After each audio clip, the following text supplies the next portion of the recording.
अस्सलाम वालेकुम दोस्तों, मैं हूँ आपका दोस्त इब्राहिम राजपूत। दोस्तों, हम गए थे गांव में, मैच हो रहा था, तो अब मैच खेल के हम आए हैं होटल में। हमें भूख लग रही थी तो अभी हम खाना खा।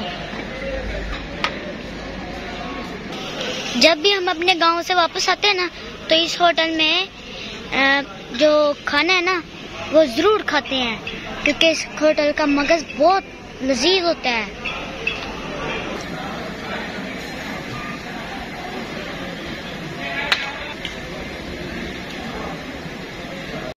हमारे गांव की टीम का पहला मैच था, इसलिए हम हार गए हैं, नहीं तो हमारे गांव की टीम बहुत प्लेयर 1 नंबर है। अभी जो हमारे इलाके के जो उनसे ग्राउंड है ना, हमारे गांव के ग्राउंड, वो काफी कम होते जा रहे हैं, इसलिए हम जो खेलते हैं ना वो कम हो रहे हैं खेल।